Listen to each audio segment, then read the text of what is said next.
네, 부채표 가스 활로 시원한 하루 보내시기 바라겠습니다. 하지만 시장은 시원하지 않았습니다. 색깔만 시원했죠. 네, 색깔만. 버렇게 네. 시원했던 하루. 어떤 일이 있었는지 이분과 함께 이야기 나눠보죠. IBK 투자증권 박근영 부장님 어서 오십시오. 네, 안녕하십니까. 안녕하십니까. 네, 반갑습니다.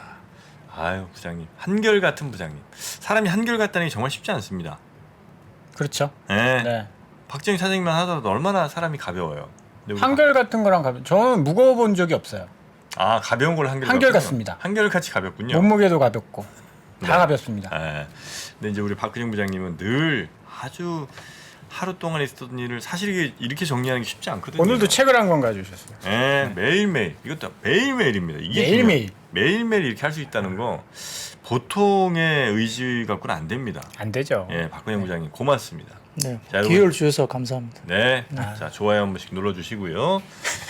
자, 그러면 박근영 부장님과 함께 오늘 전체적인 시장부터 한번 살펴보고 넘어갈까요? 예, 코스피는 강보합 정도로 출발을 했습니다. 외국인은 코스피 200과 선물 매수 출발했습니다만 기관은 아침부터 현 선물 모두 매도 출발을 했고요.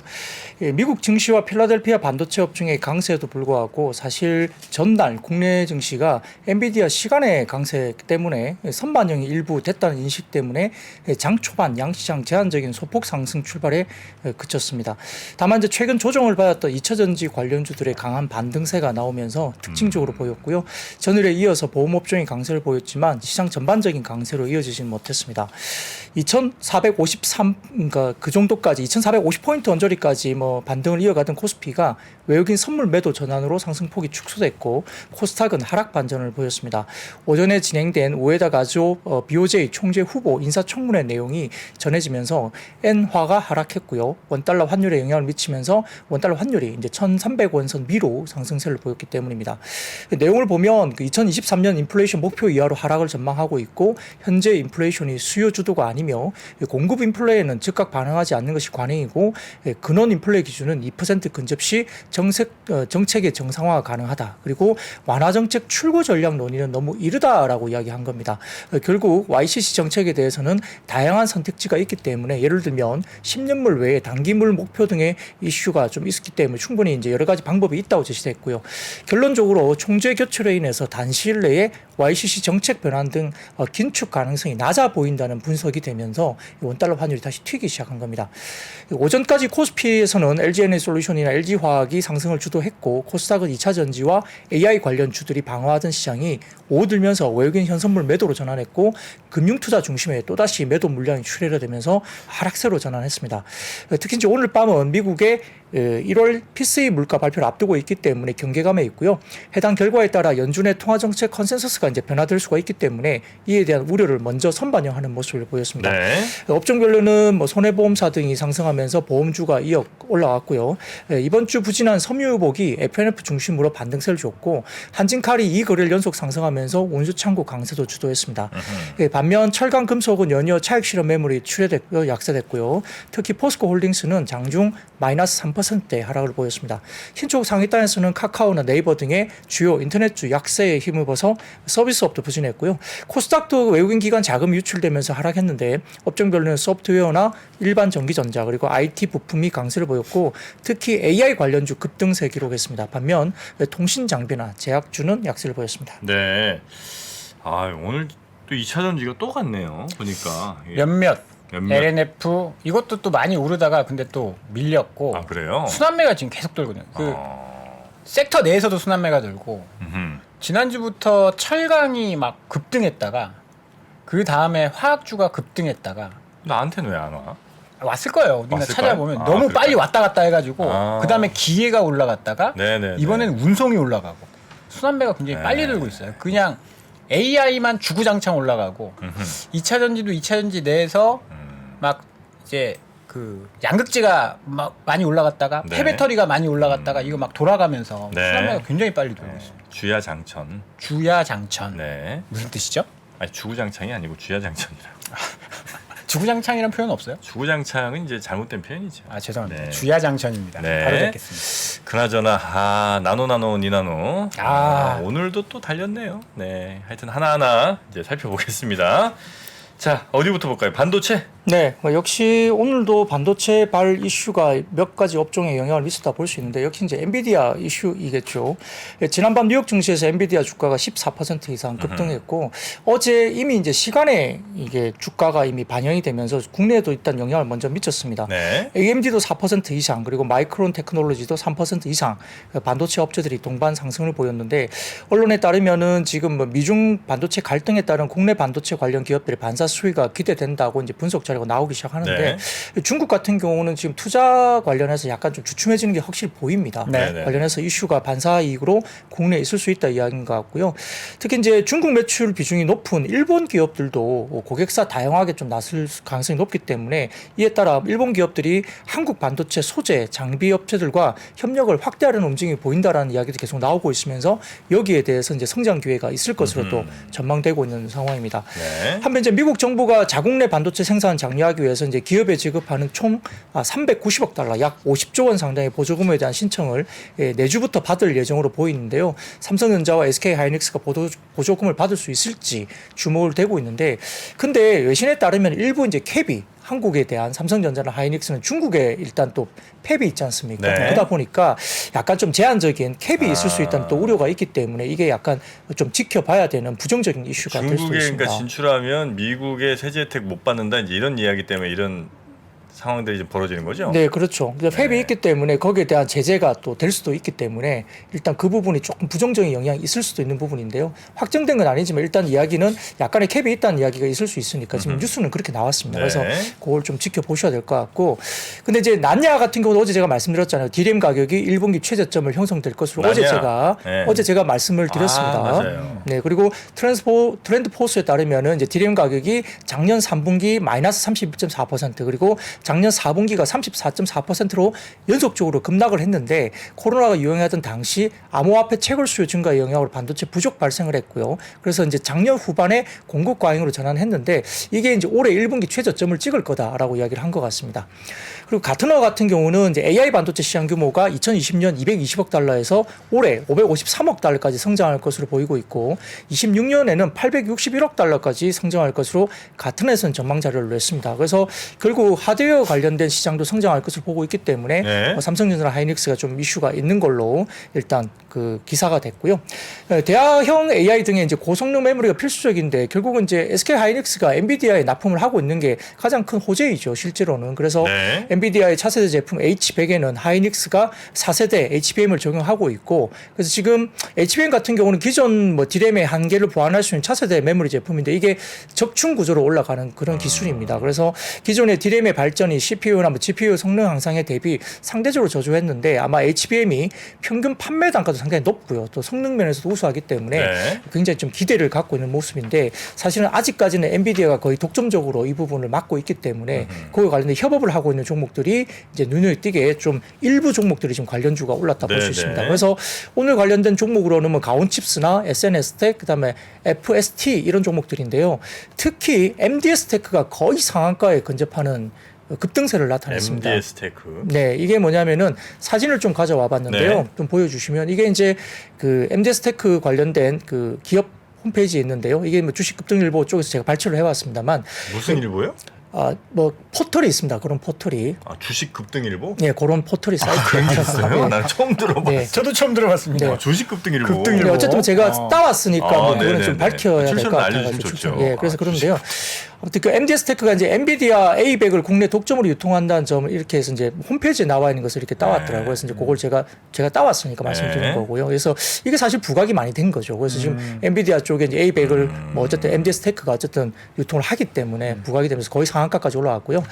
그다음에 이제 그 말씀드렸듯이 어제도 제가 잠깐 말씀드렸지만 NH 투자증권에서는 이제 엔비디아 독점 체계가 당분간 유지될 것으로 보는데 특히 이제 NH 투자증권에서는 역시나 그 엔비디아 관련된 그 GPU에 탑재되는 HBM 접착 공정에 이용되는 TSV라든지 그다음에 TC 본더 이걸 제조하는 한미 반도체가 수혜를 받을 것으로 또 최근에 리포트가 나왔었기 때문에 관련된 그 이야기가 또 되는 것 같습니다. 그래서 한미 반도체도 오늘 플러스권에서 유지가 됐습니다.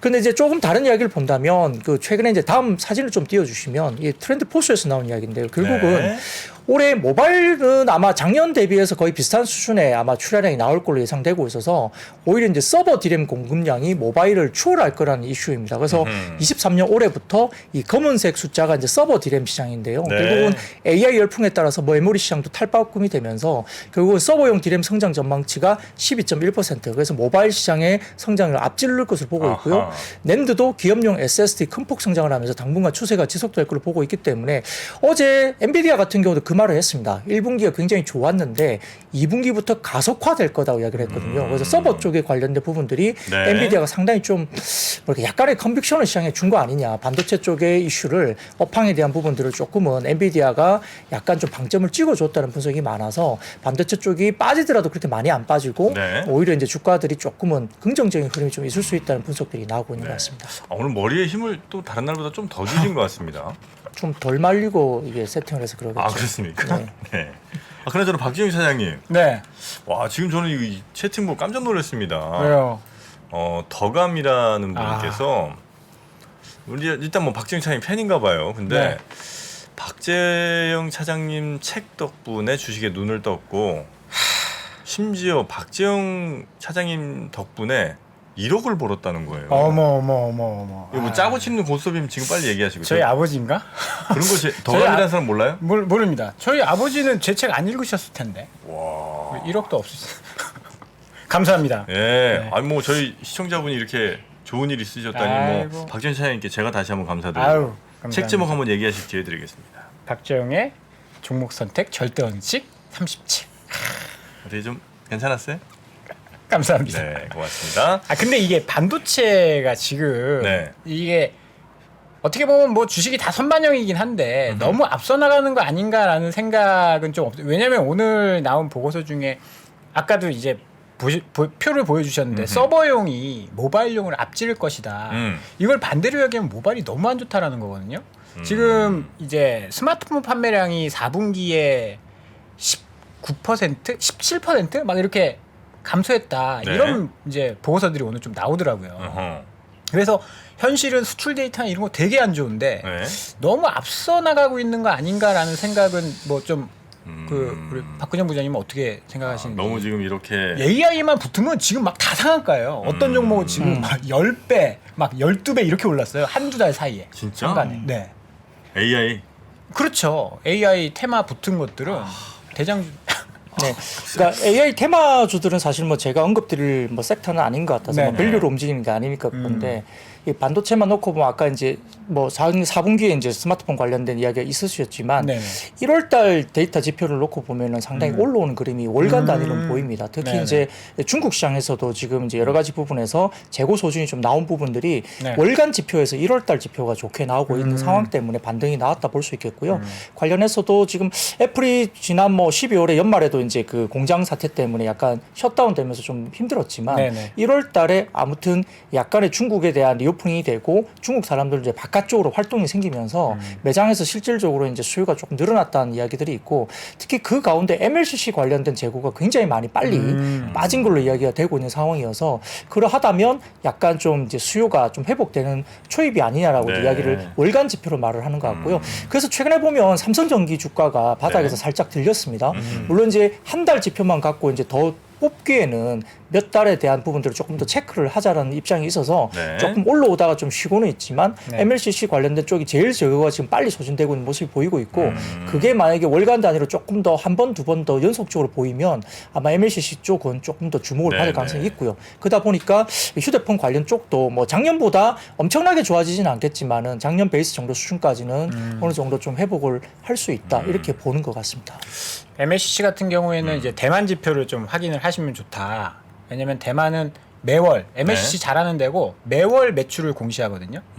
그래서 우리나라 애널리스트들도 대만의 이제 월간 매출 네. 그걸 굉장히 많이 확인하니까 월간 단위로 MSCC 같은 경우에는 진짜 많이 떨어졌잖아요. 그래서 바닥을 그렇죠, 찍고 좀 네. 올라올 수도 있다라고 보시는 분들은 네. 대만 업체들의 월간 매출을 좀 확인하시면 도움이 좀 되실 것 같습니다.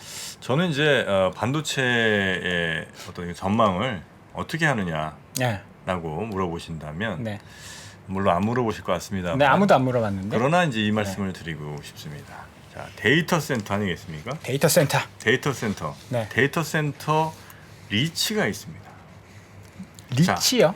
어떤 리츠 예를 부동산. 들어, 그렇죠. 구글이라든지 뭐 페이스북이 예를 들어 메타가 데이터 센터를 늘린다. 네. 뭐부터 해야 돼요? 땅부터 사야죠. 땅부터 사거나 혹은 그 센터부터 지어야 되는 거 아닙니까? 네. 그 리츠부터 가야 되는 거예요. 아. 그래서 저는 데이터 센터 리츠 바로 에퀴닉스인가요? 그거부터 먼저 움직임을 봅니다. 그리고 나서 반도체 전망을 저는 하곤 하지요. 와, 이건 진짜 상상도 못했다. 아, 이런 입체적인 사고. 아. 요게 좀 필요하지 않나 싶습니다. 오늘 의상이 굉장히 멋있다는 얘기가 좀 많습니다. 오늘 박정희 사장님 좀 팬들이 좀 늘었어요 최근에? 그러게요. 좀 기분이 좀 불편하네요. 아. 네. 자, 그러면 조금 전에 얘기 나왔던 그 인공지능 이거 챗봇, 난리입니다. 난리. 이 섹터 이거 어떻게 할 겁니까? 어떻게 이거? 해야 됩니까 이거? 네, 마감 시황의 패러다임을 박근영입니다. 그 인공지능 관련주는 사실은 자기 홍보. 자랑만 하고 네, 있어. 앞쪽에 너무 두 분이 잘하시니까. 근데 아무튼 뭐 시장 안 좋은데 죄송하고요. 그 일단은 뭐 테마주이기 때문에 제가 뭐 길게 설명드린 것은 크게 의미는 없어 보이고요. 여전히 이제 아마 3월 정도까지는 로봇이나 AI 관련된 뭐 여러 가지 발표라든지 약간 그런 그 뭐랄까 그 스케줄이라 그럴까요? 뭐 정부가 내놓는 여러 가지 몇 가지들이 있기 때문에 아마 그러한 정책에 대한 아마 스케줄을 가지고 좀 더 움직이고 있는 것 같은데 사실은 뭐 따라잡기가 개인적으로도 쉽지 않은 모습들이죠. 그래서 이게 부분이 전반적으로 이게 뭐 문체부라든지 이쪽도 결국은 뭐 K 챗 GPT 개발 추진 모멘텀 이것도 이제 최근에 나왔었고 이런 부분들 때문에 사실은 조금은 그 테마성으로 이제 굉장히 좀 많이 가고 있는 상황이고요. 근데 이제 지금 이제 어제도 잠깐 말씀드렸지만 이제 전국 공공의료기관을 대상으로 디지털 의료 서비스 관련된 이야기가 어제도 나왔지 않습니까? 그래서 AI 기반 의료 시스템 디지털 전환 지원 사업 공모 이게 또 나오면서 결국 이제 스마트 헬스케어 전문 기업인 뭐 그런 종목들 관련된 테마도 같이 돌고 있기 때문에 AI 의료 부분에 대한 뭐 이야기가 지금 이야기가 나오면서 몇 가지 이제 관련된 종목도 어제 제가 그 방송 때 몇 가지 종목은 이야기 드렸었어요. 네. 뭐 그런 종목들 중심으로 또 올라가고 있어서 수급이 이제 약간 그런 쪽으로 좀 쏠리는 거 아니냐 싶은데요. 사실은 뭐 펀더멘털리 본다면 뭐 저희가 쉽지 않은 종목들이죠. 그래서 따라잡기보다는 뭐 가지고 계신 분들의 영역인데 아무튼 계속적으로 그런 뉴스가 나오면서 뉴스에 따라 이제 테마주를 좀 움직이는 모습들은 있다 볼 수는 있습니다. 네. 약간 이게 상상력을 가지고 계속 확장하고 있는 것 같아요. 처음에 이제 AI가 나오고 나서 이제 AI와 관련된 종목들이 움직였고 네. 그 다음에 움직인 건 이 챗GPT가 이제 글로 쓰는 거잖아요. 그렇죠. 근데 대화하면 얼마나 좋겠어? 그러면 이거 대화로 만드는 이 업체들이 음성으로. 음성 업체들이 또 급등하다가 아하. 오늘은 이제 헬스케어 업체들이 급등했는데 왜냐하면 네. 요새 나오는 것들이 AI로 이제 병을 진단하는 예를 들어서 암이면 네. CT를 찍을 거 아닙니까? 네. 뭐 MRI나 그렇죠. 그거를 이제 보통 이제 의사들이 이게 암이다 아니다 판단하는데 이걸 학습을 시켜서 AI가 판단하게 하는 이런 업체들이 있어요. 보조적으로. 그렇죠. 네. 그런 업체들이 오늘은 또 이제 급등하는. 아하.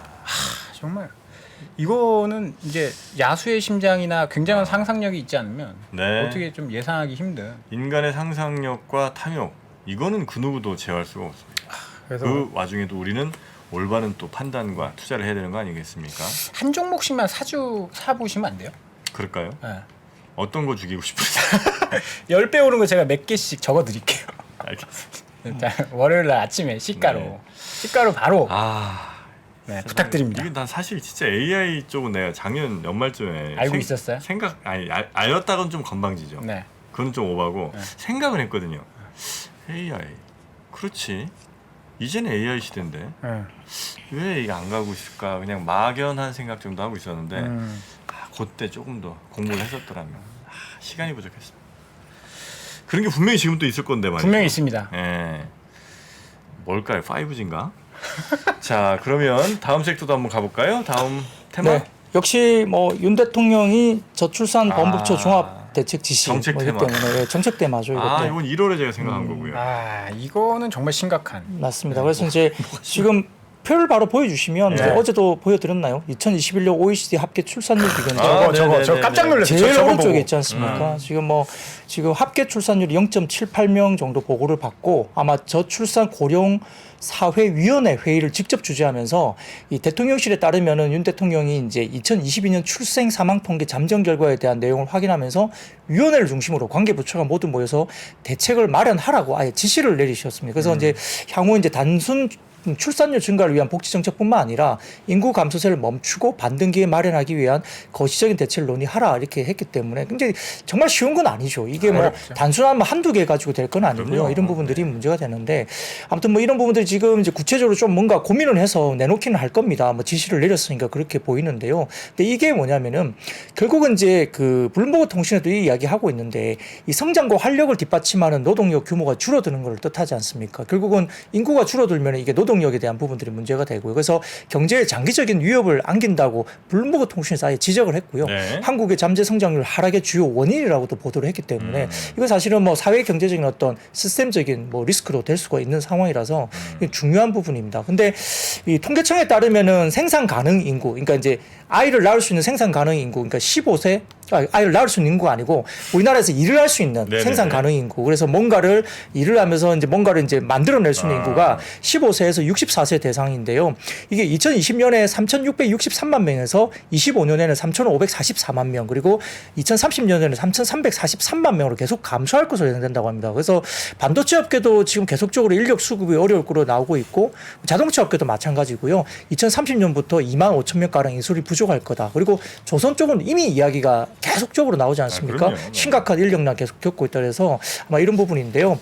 자, 다음 사진을 좀 띄워주시면 하나증권의 인구 통계 관련된 동향인데 보시면 이 자연 증가가 마이너스로 접어듭니다. 이게 위쪽의 선을 보면 출생아 수가 계속 빠지고 있죠. 이미 접어들었죠? 예, 0.76까지 이제 출생아 수가 이제 위쪽에 네. 라인이 들어오고 있고 아래쪽에 사망자 수가 슬슬 올라오지 않습니까? 전반적으로. 그래서 이 자연 증가가 마이너스권으로 접어들고 있죠. 그러니까 결국은 인구가 계속 감소할 수밖에 없는 구조이기 때문에 이거는 상당히 좀 뭐 어쨌든 이 인구적인 부분에서 상당히 좀 문제는 있을 수 있다. 성장에 대한 부분들이 좀 고민스러울 부분이 있다. 근데 이제 이렇게 되다 보니까 조금 반대로 생각해 보면 이제 뭐 로봇이라든지 뭔가 이쪽 관련된 산업이 성장할 수밖에 없는 구조다라고도 우리가 또 약간 반대로도 생각할 수도 있을 것 같긴 합니다. 네, 네, 네. 전 뉴스 나오고 어제 이제 로봇주들이 또 갔어요. 네. 아. 근데 저 뉴스 나오니까 네. 정프로님 어깨가 이렇게 좀 많이 위로 올라가는 것 같은데. 아유, 그렇지는 않습니다. 근데 네. 저는 이제 항상 생각할 때 그 네. 기술이 발전되면서 뭔가 이런 로봇이나 이런 게 만들어진 게 아니고 네. 인간이 줄어들면서 로봇이 만들어지는 거다. 필요에 의해서. 지금 전 세계 인구는 늘어나고 있는데. 전 세계 인구 늘어나고 있죠. 네. 그러나 우리나라 인구는 조금 줄어들고 있죠. 네. 그러면 다음 섹터는 뭘로 가볼까요? 박근영 부장님께 맡기겠습니다. 맡긴다고요? 다음 섹터 빨리 가시라고. 네, 다음 섹터로 가야 되겠죠. 손해보험이죠? 네, 그 손보사도 어제도 제가 좀 말씀을 드렸었는데요. 네. 그래서 이제 뭐 DB 손보라든지 뭐 현대해상 관련해서 실적이 좋게 나오고 있고 어제 말씀드렸지만은 삼성화재, DB 손보, 현대해상, 메리츠화재, KB 손보 등 대형 손보사 5곳의 지난해 순이익이 4조 원을 넘어섰고요. 이렇게 해서 총 당기 순이익 합산액이 4조 1,089억 원. 이게 상위 5개 손보사의 순이익 합산이 4조 원 돌파한 게 올해 이미 처음이다. 아, 그렇습니까? 사상 최대 처음이라는 거죠. 그래서 관련된 주식이 올랐는데, 근데 이제 유한타증권에서 이제 과거에 좀 나왔던 그 리포트를 제가 좀 찾아보니까 이런 이야기가 있더라고요. 그 보험사 쪽의 실질적인 이익 사이클은 이미 하강 국면으로 진입을 했다고 평가를 했습니다. 그 이제 뭐냐면은 IFRS 뭐 17 이렇게 도입이 되는데 해결되지 않은 것들이 있겠죠. 결국은 생명보험 같은 경우는 업계 전반적으로 고금리 경쟁이 계속 나타나잖아요. 그러니까 네. 이제 금리가 올라가니까 이제 그런 쪽에 상품을 많이 팔게 되는데 손해보험도 자동차 보험은 이미 보험료가 내려가고 있고 장기 보험도 이제 손해율이 다시 반등할 수 있는 부분이다 이렇게 내려가고 있는데요. 다만 이제 자본 감소 이슈는 이제 이번에 그 IFRS 17 도입으로 해결될 전망인데 일단은 그 유한타증권의 이야기는 이익 증가 폭에만 주목할 것이 아니라 그러니까 IFRS 어떤 도입 때문에 이익 증가에 대한 부분을 볼 게 아니라 실질적으로는 그 증가분이 얼마나 지속될 것인가 집중해야 된다. 그러려면은 이 실질적인 이익 사이클이 개선되는 종목이라든지 이를 무시할 만큼 펀더멘털이 엄청나게 강해야 증가한 이익이 지속될 수 있음을 의미한다고 보면서 펀더멘털이 강한 이제 어떤 한 종목을 일단 최소 선수로 제시를 하긴 했습니다. 그 다음 사진을 좀 보여주시면은 뭐 유한타증권의 이제 자료를 좀 가져와 봤는데요. 생명보험 수입 보험료와 그다음 손해보험 원수 보험료인데요. 보면은 뭐예요? 오른쪽 끝에 보시면은 이게 생명보험 쪽의 부분들이 고금리 경쟁 때문에 작년부터 저축성 보험 판매가 급증했다는 표입니다. 아니 은행 예금 같은 거죠. 그렇죠. 이제 네. 뭐 금리가 굉장히 높아지니까 저축성 보험을 금리를 높게 주면서 굉장히 많이 판 거죠. 물론 이제 뭐 손해보험도 쭉 꾸준하게 조금 올라옵니다만 일단 고금리 경쟁 때문에 저축성 보험 판매를 엄청나게 판 거죠. 그래서 이 경쟁 때문에 그렇게 팔았는데 만약에 긴축 종료 때문에 시장 금리가 하락하면 여기에 대한 손실 비용이 더 확대되니까 거꾸로 안 좋아질 수 있는 그런 부분이 있다는 겁니다. 그게 이제 올해 지나고 내년 정도에 만약에 뭐 금리 내려가는 국면으로 간다든지 이래 버리면 고금리 상황에서 뭐 은행이 맡겨도 되지만 그냥 보험도 들면서 또 저축도 되고 나중에 이제 돈 받을 수 있는 그런 걸 이제 적금처럼 이렇게 들었는데 엄청 들었는데 근데 이제 이 고금리 상황이 유지되면 보험사들도 그 돈으로 잘 굴려갖고 이제 그 돈이 유지가 되지만 네. 만약에 금리가 떨어져 버리면 이 보험사들은 그 돈을 안전하게 또 굴려야 되니까 뭔가 내주든지 뭘 해야 그렇죠. 되죠. 주식할 네, 수는 네, 없을 거고 네, 네. 네. 그러려면 이제 손해로 크게 갈 수도 그렇죠. 있다. 오히려 그게 이제 마이너스로 올 수 아, 있다는 이거 거고요. 그렇겠네 진짜. 이렇게 이제 많이 팔았다는 거죠. 그다음 사진을 보여주시면은 장기 위험 손해율과 장기 보험 사업 비율인데 이게 뭐냐면은 뭘 뜻하냐면 이 막대 그래프는 장기 위험 손해율이고 그다음에 이제 그 선 그래프는 장기 보험 사업 비율인데요. 결국은 자동차 보험이 이미 보험료가 내려갔고 추가 인하 논의가 이루어지고 있는데 장기 보험도 결국은 이제 실손 보험료가 인상폭이 낮게 결정이 만약에 된다면 손해율이 다시 반등할 수 있습니다. 그러면 손해율이 올라가던 뭐 17년, 18년, 19년을 막대 그래프를 보시면 손해율이 올라가잖아요. 그러다 보니까 과거 손해율이 반등할 때 어떻게 보입니까? 사업 비율 선이 이렇게 실선이 굉장히 많이 치솟고 있지 않습니까? 사업 비율이. 그렇게 되면 결국은 사업비 경쟁이 심화된다는 이야기입니다. 이렇게 되면. 그렇게 되면 이제 수익성 하락에서 외형을 방어하고자 하는 요인이 발생하기 때문에 결국은 이 부분도 손실 비용이 늘리는 요인이 될 수 있다는 이야기를 하는 거고요.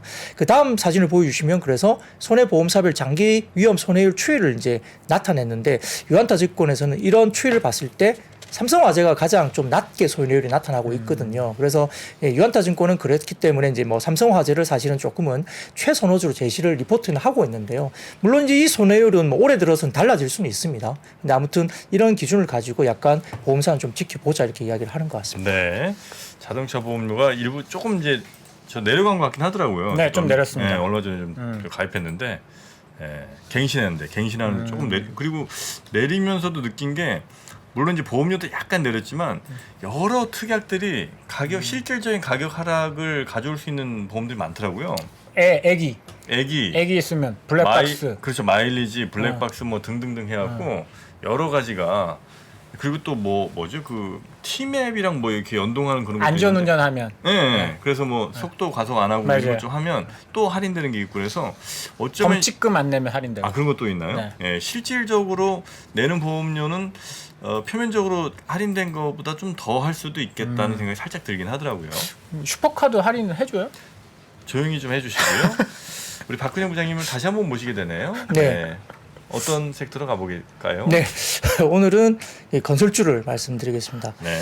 그 신한투자증권의 보고서를 냈는데요. 이 표를 좀 띄워주시면 1월 전국 아파트 입주율이 전국 기준 66.6%, 수도권이 75.2%, 광역시가 65.8%로 작년 상반기 전국 83%, 수도권 작년 88.8%에 비하면 하락폭이 가파르게 떨어지고 있습니다. 사진 보시면 확실히 전국 수도권 지방 전체적으로 아파트 입주율이 엄청나게 가파르게 떨어지고 있죠. 네네.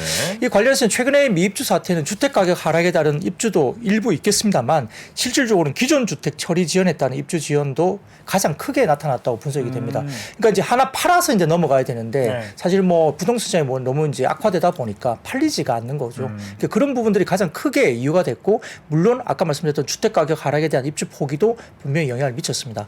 이러한 입주에 대한 미입주에 대한 건설사의 영향은 뭐 단기적으로는 매출 채권과 공사 미수금 회수 지연에 따른 영업 현금 흐름이 당연히 악화될 수밖에 없겠죠. 그래서 중장기적으로는 미회수 매출 채권에 대한 대손 충당금 설정이 되기 때문에 이건 결국 이제 실적 훼손으로 넘어가는 부분입니다. 그래서 현재로서 미회수 매출 채권에 대한 대손 충당금 설정은 결국은 실적 훼손이 당장은 단기적으로는 당장 크게 가능성이 높지는 않을 수 있지만 올해 건설사들의 현금 흐름, 그러니까 영업 현금 흐름 개선 시기가 하반기 이후로 상당히 좀 늦어질 수 있는 가능성이 있다. 이렇게 보고서를 내면서 좀 부정적인 흐름을 나타냈고요.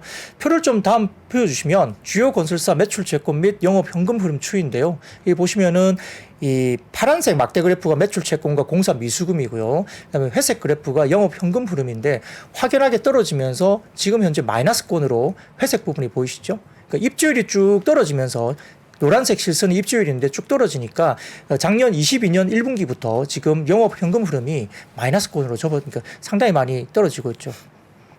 현금 흐름 마이너스는 아닌 것 같습니다. 오른쪽 우측이니까요. 네네. 지금 상당히 좀 높게 형성되다가 빠지고 있는 부분인데요. 일단 그런 부분이 보이니까 일단 전반적으로 영업 현금 흐름이 상당히 안 좋아지고 있는 모습이 보이고 있고요. 그래서 입주율 흐름과 이런 부분들이 같이 연계가 되면서 가기 때문에 그런데 다음 사진을 좀 보여주시면 주요 건설사 입주 예정 물량입니다. 보시면은 어떻게 보이십니까? 지금 제일 입주 예정 물량이 올해 많은 게 어디죠? GS건설, GS건설, 대우건설, 뭐 DLENC, 다 대형사네요. 네, 그리고 현대건설 이런 쪽이죠. 그리고 서희건설도 꽤 많습니다. 서희 스타일스. 네, 아니 맞죠? 서희 스타일스. 그렇기 때문에 네, 맞습니다. 네. 네. 그래서 이런 건설사 입주 예정 물량이 많은 건설사들이 이제 상반기 지나면서 하반기로 입주 관련된 부분들이 어떻게 들어오냐에 따라 하반기 이제 영업 현금 흐름이나 실적에 대한 뭐 영향이 굉장히 클 수 있기 때문에 좀 추적을 해서 이런 부분들 좀 체크를 하셔야 될 것 같습니다. 계룡건설도 이 메이저 건설사들 중에 하나군요. 상장되어 있으니까 뭐, 그렇습니까? 네. 계룡건설이 이제 대전 대전. 쪽에서 아마 저 계룡대. 네. 그 대전 계룡산. 계룡산 공주 쪽이고요. 죄송합니다. 네. 그래서 이제 그 대전의 건설사가 이제 계룡건설, 영진건설. 네. 잠깐만. 네, 영진건설이요? 네, 뭐 오. 이 얘기까지는 제가 꼭 드려야 되나 와. 싶기도 했습니다만 영진건설이 또 대전입니다. 그렇군요. 제 이름이 왜 정영진일까요? 그러니까요. 네. 그래서 계룡건설도 있고 계룡이 아마 브랜드가 리슈빌인가? 리슈빌. 왜 웃죠? 아니. 왜 웃는 거죠? 그냥 리슈빌. 아, 네, 리슈빌이었을 겁니다. 네. 자, 충청도. 이게 사실 지방 건설사들 조금 걱정되는 부분도 또 있어요. 워낙에 미분양이 많으니까. 여기는 지금 보여주신 거는 이제 입주 예정 물량이라서 미래 건데 음흠. 지방은 이미 작년부터 미분양 많죠. 미분양이 엄청 엄청 많아서 많아요. 예. 대구 뭐 저도 이제 대구에서 자라가지고 대구면 또 우방 아닙니까? 우방? 동화, 화성, 우방 뭐 아. 그런데 굉장히 많습니다. 우방랜드. 우방 지금 이랜드가 인수했어요. 그렇습니까? 네. 네. 거기 그렇게 저 뭐죠? 이렇게 그리고 바이킹도 있고. 바이크만 이렇게 트위스트인가 뭐 이렇게 막 네.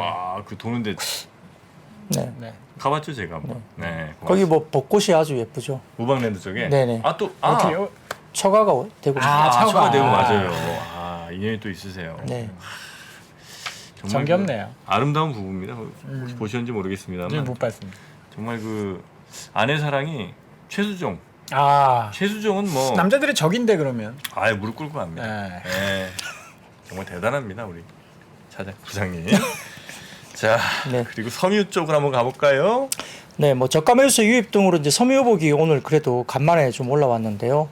뭐 최근에 계속 약세를 시현했습니다만 아마 섬유유복 관련된 업종 내 시총 상위주 중심으로 특히 이제 F&F 이런 종목들이 좀 눈에 띄었는데 이 먼저 좀 도표를 좀 띄워주시면 멜리츠증권 리서치센터 자료인데요. 자, 유럽의 재고 부분입니다. 이 왼쪽 보시면은 독일의 제조업 부분이 배터리가 추세를 확실하게 이루어지고 있죠.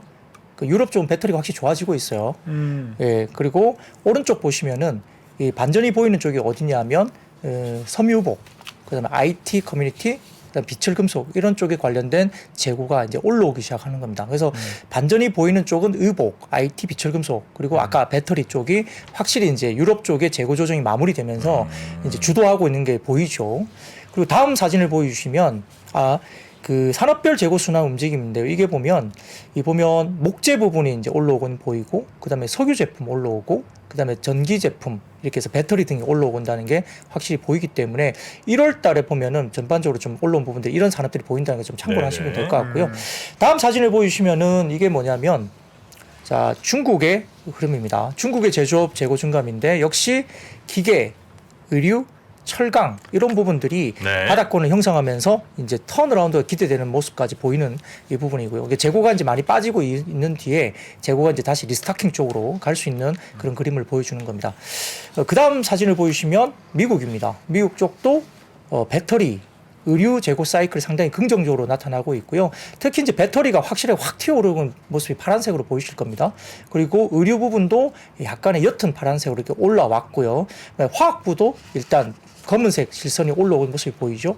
그리고 화학 음식료 반등이 확실히 보이고 있고 IT 하드웨어도 추세 확인이 오른쪽 표를 보시면은 미국 네. 쪽에 보입니다. 그래서 미국 역시 배터리, 의류, 화학, 음식료 턴어라운드인데 그렇게 되면 어떻게 되죠? 유럽과 중국, 미국의 공통적으로 재고가 지금 턴어라운드 되고 올라오는 부분들이 이 세 가지 쪽에 제가 말씀드린 쪽에서는 공통되는 게 한 가지죠. 의류 쪽이죠. 네. 의류가 이제 올라온다는 거고요. 최근에 뭐 월마트나 이런 쪽에 실적을 발표했을 때 보면 그 재고 부분의 증감률이 엄청나게 이제 완전히 그냥 정상적으로 들어가는 모습까지 보이고 있어요. 월마트였나 이번에 아마 이번 실적 발표했을 때 월마트가 실적 좋았습니다. 아마 실적이 좋았는데 재고 증가율이 0%로 나왔던 걸로 알고 있고요. 이게 엄청나게 높다가 재고 증가율이 0으로 내려왔고 미국 내의 재고 증가율은 마이너스 8%로 월마트인가요? 그게 나왔다고 제가 기억을 하는데 네. 그렇게 되면 결국은 이제 그쪽의 재고 조정이 선제적으로 거의 끝난 부분이고 월마트 같은 경우는 저희 앞단에 있는 산업이잖아요. 네. 그러다 보니까 그쪽 쪽에 재고 조정이 끝났다고 하면 이제 뭐 의류라든지 옷 같은 것들은 다시 조금은 올라올 수 있는 여지가 있는 그런 환경으로 이제 제가 말씀드릴 수 있겠습니다. 그래서 이 부분도 조금 체크를 한번 해보시면 좋을 것 같고요. NH투자증권에서 이제 또 리포트가 최근에 나왔었는데 결국은 1분기가 뭐 외형 성장 동력이 전년에 미국에서 중국의 펜트업 효과로 이제 중국으로 좀 넘어가고 있는 모습이 보인다는 거고요. 여기에 따라서 의미 있는 쪽에 이 이야기는 의류업종에 대해서는 특히 작년에 뭐 11월 달 이후에 중국 리오프닝 관련해서는 여타 소비주들이 많이 올랐는데 특히 의류업종은 이게 반영이 전혀 안 됐다라고 NH증권에서 이제 리포트를 했고 그 관련해서 아마 FNF라든지 더네이처홀딩스 같은 경우에 올해 이익 성장률 추정치가 FNF 같은 경우는 27% 그리고 더네이처홀딩스는 30% 정도 이익 성장이 보일 걸로 추정이 되는데 PER 기준으로 봐서는 뭐 FNF가 한 9.5배 그리고 더네이처홀딩스가 4.6배 정도로 추정이 되면서 너무 과매도 구간이 아니냐 이렇게 코멘트를 냈던 리포트가 네. 있습니다. 재고를 보면은 특히 중국이 11월 말 기준 뭐 여러 가지 부분에서 완제품 재고 증가율이 월별 플러스권이 유지되고는 있지만 뭐 소비 반등이나 재고 소진이 예상되니까 좋아진다는 건데 자 다음 사진을 좀 띄워주시면은 NH투자증권에서 가져온 사진인데요. MLB 그러니까 FNF입니다. 관련해서 중국 순수 소매 매출액 전망인데 보시면은 필라하고 뭐 MLB를 조금 이렇게 비교 분석을 해놓은 것 같아요. 근데 이제 딴 것보다 그 MLB를 좀 보시면은 이게 점당 매출액을 보실 수 있어요. 그러니까 매장 수가 중국 쪽의 매장 수가 MLB가 2021년도에 753개, 22년도에 한 1224개 정도로 추정이 되고 올해는 출점을 더해서 1739개까지 출점이 예상되는데 이 점당 매출을 보면 점당 매출액을 보면 거의 뭐 한 1.6억 정도 이렇게 나온다고 이제 추정이 되는 거죠. 계속 성장을 하고 있는 겁니다. 그러니까 필라는 2018, 19, 20이고 MLB는 21, 22, 23인 이유는 뭐예요? 그것까지는 모르겠습니다. 그것까지는. 예. 일단 필라가 저때 되게 중국에서 잘 나갔고요. 아, 18, 19, 지금은 20에. 네, 지금 필라는 쭉 떨어져 있는 상황이고 아, 지금 그래요? 이제 중국에서 제일 잘 나가는 건 FNF, MLB.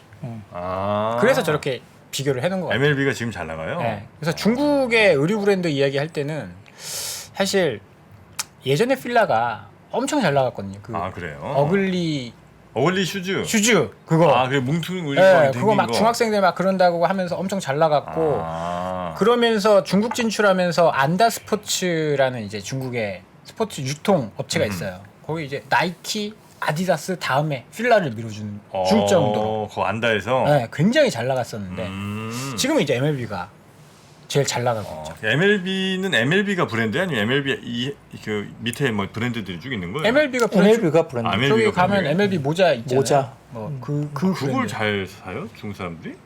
엄청나게 팔립니다. 네, MLB 잘 모자를? 팔린다는데요. 네. 아, 그래요? 네. 미국 싫어하면서 NBA도 좋아하고 아니, MLB도 좋아하고. 모자를 쓸 게 아니라 머리를 감. 자, 좀 그렇습니까? 예, 손을 넘는. 네, 죄송합니다. 아무튼 뭐 그런데 여튼 뭐 지금 이제 매장 수도 많아지고 그다음에 이제 점당 매출액도 상당히 뭐 견조하게 오른다는 거죠. 그러니까 이게 필라가 2018년에서 20년도에 만약에 뭐 차장님 말씀대로 굉장히 좋았다고 하면 18년도에부터 이제 그때 점당 매출액이 필라가 0.9억 정도니까 9천만 원 정도였는데 예, 그때 2020년까지 오르면서 점당 매출액이 1억 5천까지 올라온 거잖아요. 그러니까 점포 수도 증가하고 점당 매출도 올라온 모습이 보인 거죠. 근데 이제 MLB 같은 경우도 21년부터 23년까지 보면 이렇게 점포 수도 늘어나고 그다음 점당 매출액도 어쨌든 상승 국면으로 가고 있고 사실은 코로나 시점에 MLB는 거의 영향을 안 받았어요. 다른 쪽은 뭐 소비가 뭐 안 된다 그래갖고 빠졌지만 영향을 크게 안 받은 쪽이고요. 그만큼 브랜드력이 있다. 예, 브랜드력이 있었다는 거죠. 그리고 이제 다음 사진을 보여주시면 최근에 신세계 면세점 쪽에 K 패션 브랜드 성장률인데 이 디스커버리 좀 보시면 제일 아래쪽에 디스커버리 성장률이 뭐 366%. 예. 굉장히 이제 면세점에서 디스커버리도 잘 팔린다는 겁니다. 디스커버리 의류. 예. 네. 디스커버리가 이렇게 그 무슨 저 다큐 채널 그 맞습니다. 그거 그대로 이 이제 MLB도 마찬가지고 네. 이 FNF나 의류 업체들이 네. 자기네들이 브랜드를 만들기는 어렵잖아요. 네. 그게 제일 어렵고 옷 만드는 건 쉬운데 브랜드를 만들기 어려우니까 네. MLB 이런 데서 라이센스만 따와서 그렇게 해서 우리가 돈 만들어서 너희한테 라이센스 주겠다. 돈 주겠다. 그렇게 해서 가져온 거예요. 아 그래서 뭐 디스커버리, 뭐 MLB, 내셔널 지오그래피, 내셔널 지오그래피 다 그런 식으로 만든 거예요. 아 그래요. 야 근데 이게 중국에서도 엄청 인기가 많군요. 네. 뭐 그러다 보니까 이제 의류주가 최근에 조정받은 이후에 다소 아까 제가 재고 부분은 보여드렸잖아요. 그러니까 제가 뭐 아까 다른 산업들도 같이 재고를 보여드린 건 좀 의미가 있는데 여튼 그 중에서 이 공통적으로 유럽이나 중국이나 미국 쪽을 보더라도 전체적으로 봐서는 공통적으로 의류 쪽의 재고가 이제는 어느 정도 바닥권에서 턴을 하는 게 다 공통적으로 보이더라. 그래서 조금 주목을 할 필요는 있지 않을까 뭐 이런 생각이고 아마 최근에 빠진 이후에 오늘 약간 들어 올리는 부분도 아마 그런 부분들의 업황에 대한 기대감을 좀 가지고 좀 관심을 네. 가지는 것 같습니다. 다음 주면 또 양회고. 양회? 양회. 그렇죠. 중국의 양회. 양회는 이제 크게 두 개 큰 회의 아니겠습니까? 맞습니다. 예. 전인대 맞나요? 네. 정협 네. 두 가지죠? 네. 네, 고맙습니다. 그렇게 되면 이제 중국은 딴 건 올라오고 있어서 이제 소비 쪽은 잘 안 올라오고 있거든요. 여기에 뭔가 대책이 나오면 또 부양책 같은 거. 우리 업종들도 뭐 리오프닝이라고 해서 기대만 잔뜩 해놨는데 뭐 사실 그렇게 좋진 않았었거든요. 근데 좀 기대를 좀 해봐도 좋다라는 네. 의견이십니다. 어쩌면 인도네시아 혹은 뭐 이런 데서도 3프로 TV를 브랜드로 해서 의류 브랜드가 나올 수도 그럴 수 있고. 있죠. 그럴 수 있죠. 그것도 충분히 가능한 얘기군요. 충분히 가능하죠. 디스커버리도 했으니까. 그럼요. 자 그리고 해운주? 네. 네. 오늘 이제 H&M과 패너션 등이 강세였는데 H&M은 최근에 이제 매각 이슈를 조금 빠르게 진행한다는 이슈가 좀 어젠가요. 그래서 제가 방송 중에 그건 설명을 드렸기 때문에 그건 생략을 하면 될 것 같고요. 사진을 좀 띄워주시면 BDI 지표입니다. BDI 지표인데 이게 사실 급등했습니다. 어제 뭐 데이로 봐서는 21.07%인가요? 이게 뭐 굉장히 좀 올라왔는데요.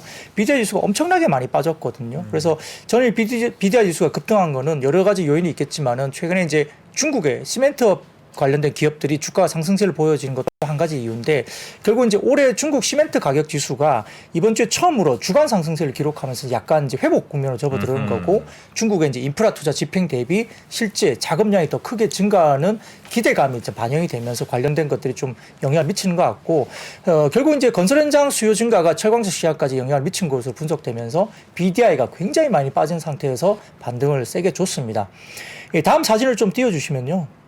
이게 삼성증권의 그 전종규 연구원이 좀 따로 이제 작업을 해서 이렇게 띄워준 화면을 그냥 사진 찍은 것 같은데 그죠? 네네 맞습니다. 예, 그렇게 해서 좀 띄워준 걸 제가 하도 재밌어갖고 제가 좀 따와봤는데 삼성증권의 전종규 연구원이 이제 띄워주신 건데요. 네. 보시면은 2000년도부터 보세요. 이게 BDI 지수가 이제 지금 2월 들어서 BDI 운임 지수가 816으로 많이 오르긴 했습니다만 물론 이제 전월 대비 19.8% 상승했습니다. 근데 여전히 절대 가격은 굉장히 낮은 수준인데요. BDI는 결국 이제 중국의 벌크 수요, 그러니까 석탄과 철강석하고 상관관계가 굉장히 높거든요. 그러다 보니까 리오프닝 효과가 아직은 상품단까지 이루어지지 않고 부동산 수요가 약간 눌리고 있기 때문인데 BDI 변동성이 너무 큰 지표입니다. 위에 보시면 사진 보시면 보세요. 그러니까 2000년도에는 BDI가 어떻게 움직이냐면 1000포인트에서 10,000포인트까지 움직였습니다. 밴드가. BDI가. 그래서 그때는 커머디티 슈퍼 사이클이었다고 볼륨이 그래서 그때는 그렇게 움직였고요. 2010년도에는 보시면은 BDI 지수가 500에서 2000포인트 밴드에서 움직였죠. 그러니까 아까 말씀드렸던 2000년대에는 1000포인트에서 10,000포인트까지 움직였고 2010년도에는 500에서 2000포인트 밴드에서 움직였습니다. 근데 이제 통상적으로 1000포인트 이하는 수요가 아주 부진했을 때인 것 같고요. 네. 그다음에 2000포인트 이상으로 넘어가면 수요 확장 국면으로 구분할 수 있다고 이제 평가를 했는데 중국 수요 회복이 결국은 이제 2분기에 상품 수요로 넘어가고 있고 그다음에 이제 하반기에는 부동산으로 이제 완연히 이어진다는 가정하를 본다면은 BDI 리바운드가 2분기부터 관심 있게 지켜봐야 된다라고 이제 삼성증권에서는 코멘트를 했고 3월 양회 성장률 목표라든지 부양 조합도 이제 지수에 영향을 미칠 수 있기 때문에 네. 양회를 기점으로 좀 이제 기대할 수 있는 부분이 분명히 있으니까 체크를 해보자라고 코멘트를 한 것 같습니다. 그래서 이 표가 상당히 재밌는 표라서 제가 한번 가져와 봤는데 평가를 좀 이렇게 보시고 네. 관련해서 이제 좀 자료를 하면 될 것 같고요. 그 흥국증권에서 오늘 리포트가 하나 나왔었는데 페르션 NDR 후기 관련된 코멘트가 좀 있었는데요. 딴 것보다도 그냥 간단한 한마디만 말씀드리면 결국은 벌크 시황 전망에 대한 부분들이 아까 제가 BDI가 벌크 시황 그러니까 아까 석탄과 철강석의 영향을 제일 많이 받는다 그랬잖아요, BDI가. 네. 그러다 보니까 이제 아마 벌크 시황 전망을 이제 페노션 NDR에서 한 것 같은데 결국은 중국의 리오프닝과 터키 재건 이슈로 철강석 수요 증가가 계속적으로 기대되고 있는 게 맞다. 그리고 남미의 대두 역대 최대 수용량을 기록하면서 4월부터 아마 곡물 출하량이 증가할 것으로 전망한다. 이게 이제 벌크 수요에 상당히 좋아질 수 있는 부분이죠. 그래서 현재 BDI가 예상보다 과하게 낮은 수준이기 때문에 아마 전반적으로 봐서는 중국의 호주산 석탄 수입 재개도 석탄 톤마일 증가로 이어지니까 벌크 시황은 상당히 좀 긍정적으로 본다라는 이야기가 있었다고 합니다. 그러다 보니까 BDI가 반등이 나온다면 일부 해운주들도 약간 좀 관심 있게 볼 필요는 있을 수 있다 이렇게 볼 수 있겠습니다. 네. 자, 해운 관련 상황까지 좀 살펴봤고요. 우리 박 차장님은 혹시 오늘 여러 섹터들 가운데 요 섹터 진짜 좀 한번 봐야 되겠다 이랬던 섹터 있습니까? 기억나는 섹터나 좀 눈길이 갔던? 저는 최근에 이제 음식료 꽤 잘 올라오고 있어요. 아, 그렇습니까? 음식료. 어저께는 오리온이었죠? 오리온이 이제 오리온은 이제 매월 매출을 이제 발표를 하는데 음식료가 뭐 사실 작년에 음식 가격 그 제품 가격 올리고 네. 제품 가격 올리고 그 다음에 작년 말부터는 또 작년 중순부터는 원가도 좀 떨어지지 않았습니까? 아, 그랬습니까? 그래서 이익이 조금 개선되는 모습들을 보여요. 음식료 쪽이 우리가 설레발을 좀 많이 쳐서 그렇지 음흠. 뭐 음식료 가격 올릴 때부터 이거 이익 좋아질 것이다 그랬는데 원가가 잘 안 떨어져서 작년에 주가가 좀 좋지 않았었는데 네네. 최근에 음식료도 주가가 굉장히 좋습니다. 특히 이제 필수 소비재 쪽 농심이나 라면, 오리온 이런 거 지금 외식업을 하는 업체들은 주가가 별로 안 좋거든요. 네. 경기가 안 좋으니까 네. 외식 수요가 많이 줄어들었어요. 그쪽 사업부가 실적이 안 좋은데 필수 소비재 쪽은 가격을 다 올려놔 버려가지고 지금 마진도 좋아지고 그리고 뭐 농심 같은 경우에 오늘 보고서가 나왔는데 해외 매출이 또 잘 된대요. 농심 수출 잘 돼요. 미국에서 라면을 좀 먹기 시작한답니다. 그냥 이제 미국인들이 그러니까 미국에 사는 한국인들 혹은 아시안들이 아닌 그냥 미국인들이 네. 라면을 막 먹기 시작했죠. 네, 판매가 네, 좀 늘어나기 맞습니다. 시작해서 뭐 그런 부분도 좋아지고 그래서 음식료 쪽 최근에 워낙에 뭐 2차 전지나 이런 쪽 변동성이 심해가지고 무서워서 오히려 식음료 쪽으로 좀 관심을 두고 보고 계시는군요. 그렇죠. 네, 네. 알겠습니다. 자, 우리 박근영 부장님은 이제 또 가족들과 함께 시간을 보낼 그럴 때가 다가온 건가요? 네, 그렇게 해야죠. 정말 이제 얼굴이 많이 또 행복감이 찾아오시는 것 같습니다. 당연히 뭐 평일에는 그렇게 많이 못 해갖고 주말에는 꼭 그렇게 하고 있습니다. 가족들 만날 생각만 하면 그냥 막 얼굴이 막 확 피죠. 네, 뭐 달려가고 싶습니다. 참 이왕 우리 박지영 선생님 왜 아직도 모를까요? 가족들 생각만 하면 그렇게. 방송 1시간 더 하고 가면 안 될까요? 네. 1시간만 더. 저희도 뭐 방송 룰이라는 게 있으니까요. 네, 댁으로 좀 가시기 바라겠습니다. 제발. 자, 우리 박근영 부장님 그러면 행복한 주말 되시고요. 다음 주 또 잘 부탁드리겠습니다. 네, 다음 주에 또 뵙겠습니다. 고맙습니다. 주말 잘 보내세요. 고맙습니다. 이 3박자가 나오면서 결론적으로 말하면 급매물이 딱 소진된 거예요. 그래서 급매물 윗단으로 갈 거냐, 그 아랫단에 가격 이때가 나오면 그 아래로 갈 거냐, 지금 분기점에 있는 것이고, 여러분들은 더 정확하게 들으시려면 한두 달 뒤에 저를 만나시면 좋겠지만 그럴 일은 거의 없을 테니까 지금 최선을 다해서 설명을 드리고 있고 결론을 내려고 할 거예요. 그래서 결론적으로 굳이 딱 선택을 드리자면 임형록 교수의 부동산 전망, 그 결론이 궁금하다면 3프로TV 멤버십에서